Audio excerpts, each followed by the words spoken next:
Will you be there when the stars align?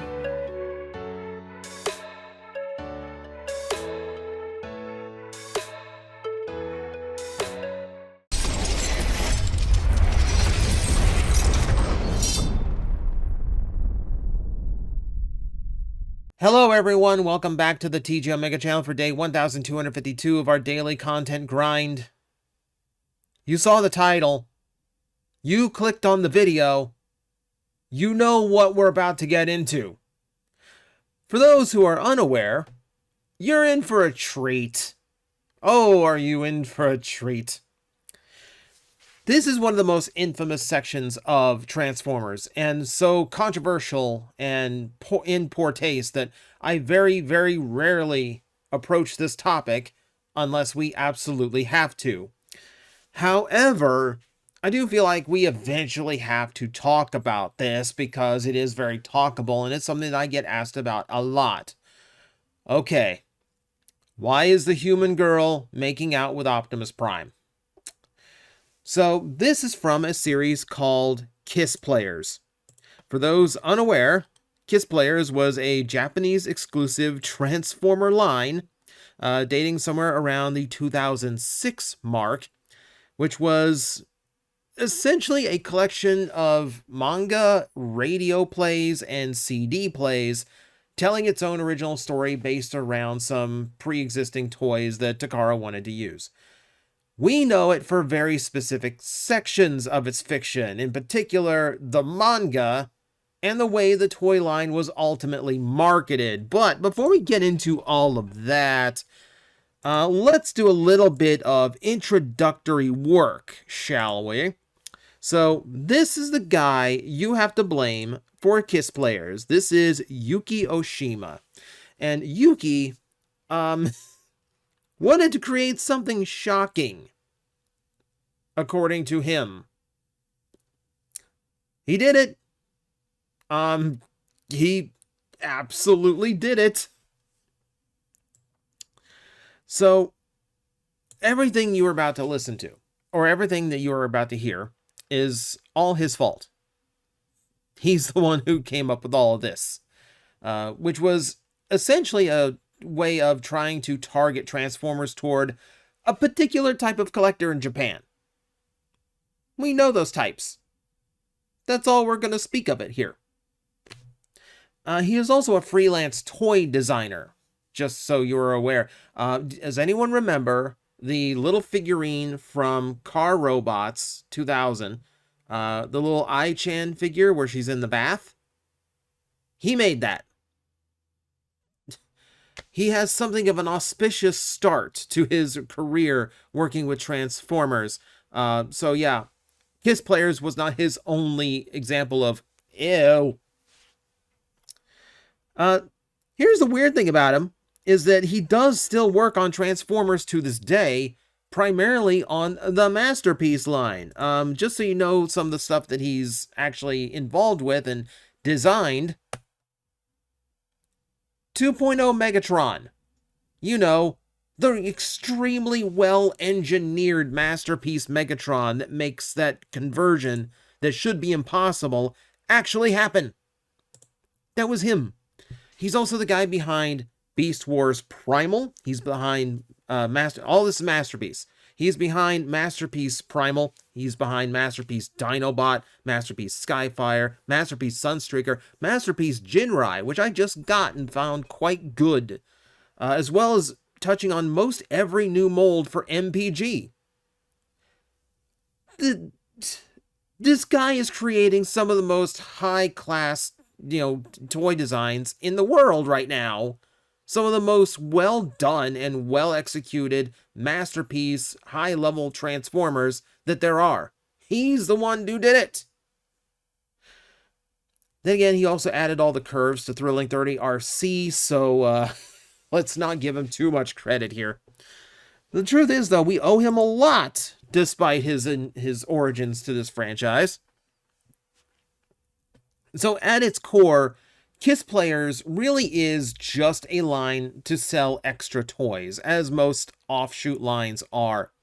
So this is a third attempt to get Vinyltech toys to sell in Japan.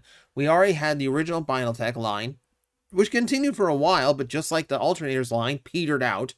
So in Japan, they switched to Vinyltech Asterisk, which included race girl figurines to kind of play to that demographic.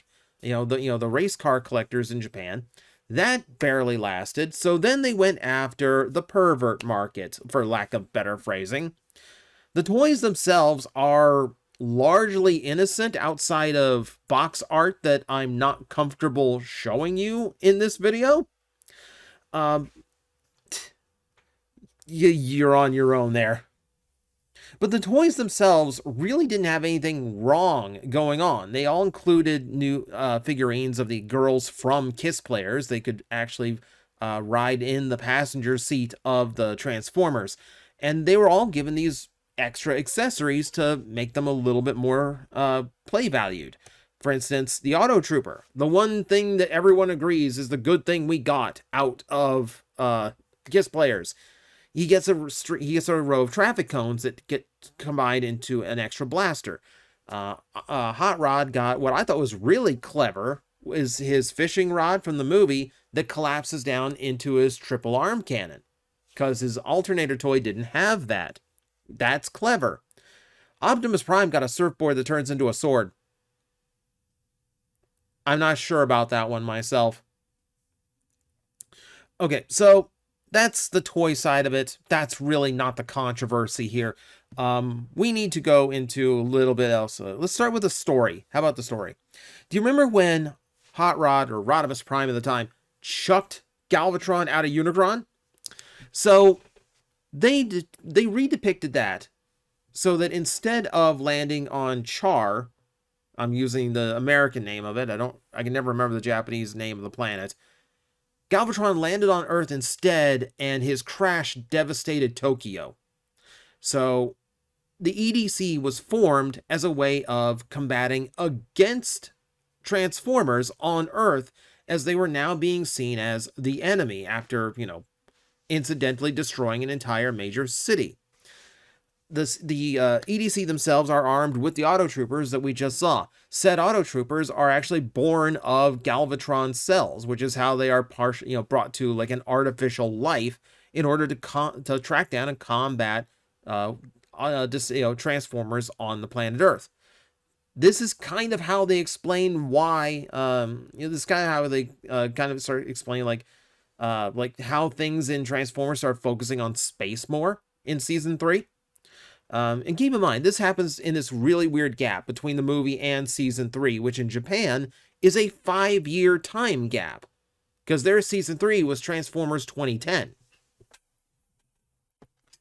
So keeping all that in mind, the destruction of Galvatron crashing into planet, has also had the effect of spreading his cells across Japan and across the world, essentially. And the things they come in contact with get transformed into a creature called Legion, which are all mutated versions of whatever they touched, featuring Megatron's face. It's largely based on this toy, Decepticharge, which never really came out in Japan, not in this state anyway. And they're taking advantage of the fact that the head is actually similar in shape and design to Megatron's. So that's kind of their way of tying in this plot to alternators and Vinyltech in general. Here's your inspiration for Legion, essentially. This is also the most common depiction of Legion that you find on wikis and such. You'll usually find him looking like this, where he is menacing our lead character, Atari. This is where people start figuring out what Kiss Players is really all about, as you kind of start getting a vibe of really creepy things happening in the artwork itself. Legion here, for instance, I've elected to censor a little bit because the primary method of attack he has when the Kiss Player girls show up tends to be to menace them with his extremely realistic mouth and this extremely long, wet. Earthworms are commonly found in moist, compost-rich soil, eating a wide variety of organic matter, which includes detritus, living protozoa, rotifers, nematodes, bacteria, fungi, or other microorganisms. Fascinating. Needless to say, it's the artwork.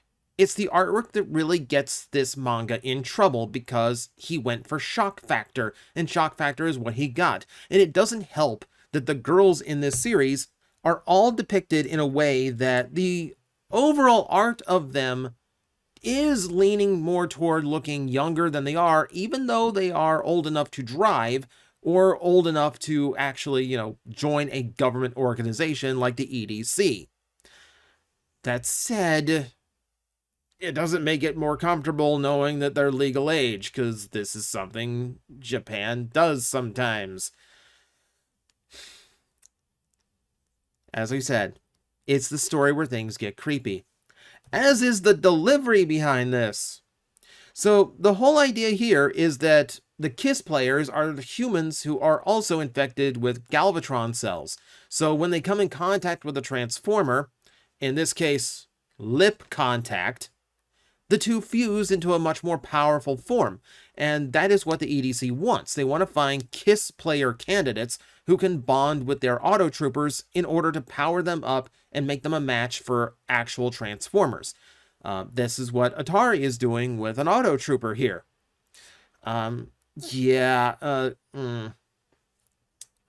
It is weird.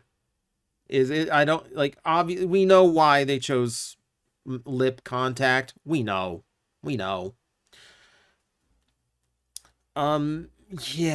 So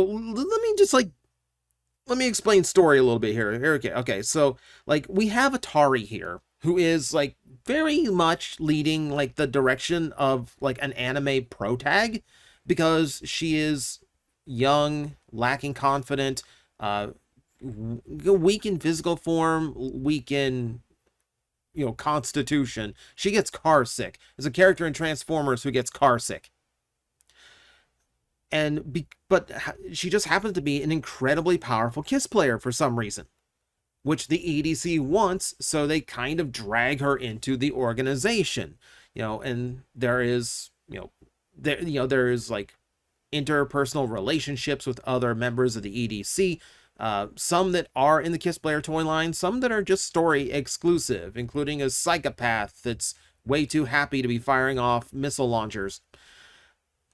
Point being, this starts getting weird for multiple reasons. I mean, the main reason, yes, because visually this gets weird when everyone is even though everyone is supposed to be legal, they're depicted to be very young girls. That even goes for this character. This is Teletran 15. Teletran 15 is depicted as an anime girl. Make of that what you will. And then we have things like this, where this is admittedly kind of typical anime sense of humor. Like, especially if you come out of, like, the 90s anime sense of writing and sense of humor. This is a moment where Ghost Starscream actually possesses Atari, trying to get KISS player ability for himself. This is him storming out and proclaiming his plans, not realizing that humans have things called underwear, which are currently at Atari's ankles. Okay, look. In other animes, this is not unfamiliar. They're not showing anything. Thank God. But it does make this really, really weird. And everything in this manga just has that vibe of it. Everything, like, in the depiction, and again, like I said, there's box art, there is CD art that I'm not comfortable showing even in a censored form on this video. So, you know what? You are on your own. You're on your own there. Just be careful, because, like, most of the places that will actually have the manga, don't go looking for the manga. Just look for the toy boxes. Or go on TF Wiki. Don't leave TF Wiki when researching this, because it doesn't lead to great places. There's also things like this. A little bit of robo body horror for you as well. Um, it's these weird kind of visuals. It's these weird kind of visuals that get this series in trouble. You know, the fact that the girls are in that anime girl mid magical girl transformation thing where they're naked when they're inside the transformer they're bonded with. They're doing that, and that's really offsetting. That's really creepy. There are like borderline depictions, which is not great either. I'm not going to go into like the more gruesome details of the things depicted, but you do have extremely suggestive things going on between humans and robots in here, and the kissing is the least of it. You know, we do have a scene where a small auto trooper actually tries to force itself down Atari's mouth. They made a toy for it. This is a very tiny auto trooper. Do not put this in your mouth. The arms pop off very easily. You will choke. Let's just remember, this was supposed to be a kids franchise. At one time, I'll have you note that the Kiss Player stuff is all marked 15 and up. They knew what they were doing. And you know the scary part about all this? The really scary part of Kiss Players, like, as I said, the shock material is in the artwork and like the delivery of the action figures. But the scary thing about this is they were trying. The actual storyline reads like the plot of an actual anime. You know, it has parallels to Gundam and Evangelion, where this weaker character, this weaker kid character who has no place in, you know, in the middle of a war zone is somehow drafted in because they are incredibly talented at what the supposed protags are doing. So it makes for a weird situation where like the artwork is horrific, but the story is not terrible when you take out all the gross parts that the artwork leads it to. You know, we're telling other stories. Optimus coming to grips with his resurrection at the hands of this Kiss Player program. That's where Marissa Fairborn comes in, by the way. She abducts Prime's body by Kiss playing with him. You know, we have Hot Rod, who relinquished the Matrix after he accidentally destroyed Tokyo. And he's going through like a guilt story, and frankly, a better told guilt story than what they did in season 3. You know, because he feels horrible about what's happened to Earth because of his actions.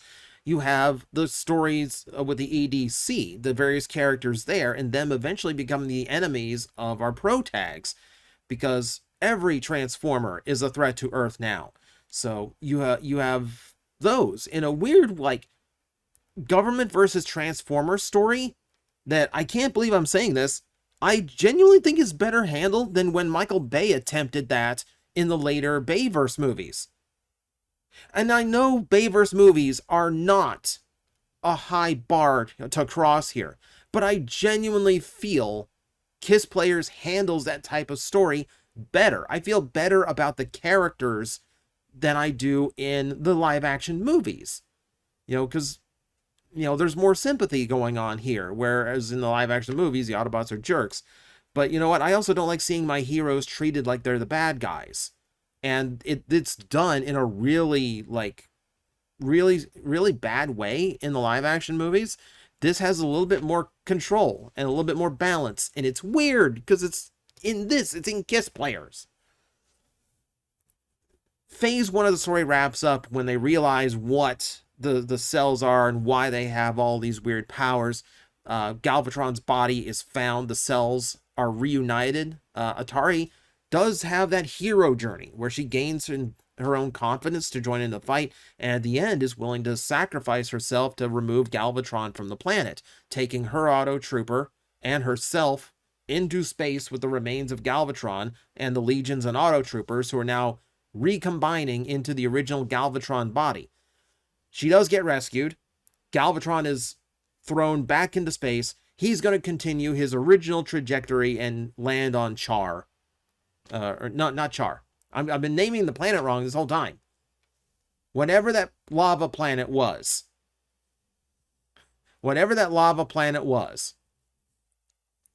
And we're basically just reset it, because Optimus Prime dies at the end of the story again. So it's one of those little, like, it exists, but then we kind of reset everything so you can completely ignore it. And most do, and that's fine. Weird as it is that they actually did make an effort to tell a story in all of this.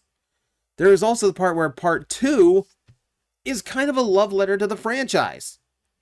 Part 2 keeps the cute girl aesthetic, but completely drops everything else. The EDC is not a thing anymore. The KISS players are now a band. They're now an idol group. They're going along with 3 new cassette formers, Sunder, Glit, and Rosanna, and they're just performing across the universe. You know, fine, okay. We completely shifted gears, and you know what else we did? We got all the perverted stuff out. The story is actually PG now. So it just kind of tells this time travel adventure where they go across different multiverses of Transformers. At the beck and call of the Spark Bots that got brought back for this one. And yes, those got toys too as a result of this. They hop through time. They're regathering what they think is the Allspark from various points in Transformer history, and then they scatter to the multiverse and start like picking through the Unicron trilogy as well. And it's this big love letter to the franchise as they go back and see all these huge famous moments and classic characters from Transformers.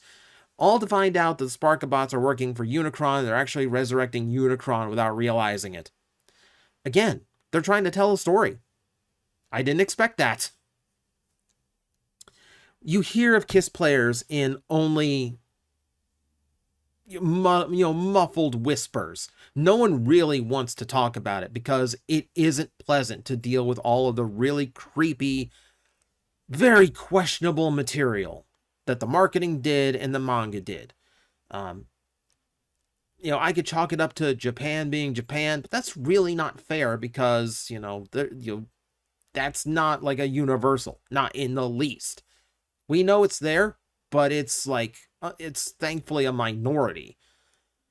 But it's what they wanted to do to try to get these toys to appeal to collectors in Japan one last time. It also did not work. KISS Players was very short-lived. The manga itself only has 3 issues. Everything else is done in radio and CD drama. So thankfully, you only have to look at so much of the story, and the rest you can just listen to if you understand Japanese. Or just read summaries. It's safer for everybody and everything that way. But yeah, that's KISS Players. And that is going to be the last time we talk about this in any way, shape, or form. Yeah, just read the wiki if you want to know more. Literally, don't try any other source. I don't trust any other source. But that will do it for me today. So thank you everyone for watching. Happy Valentine's Day to everybody. And as always, I will see you next time. The day is getting closer. My journey is almost over. And when it is, our journey begins. The question is, when the stars align, will you be there?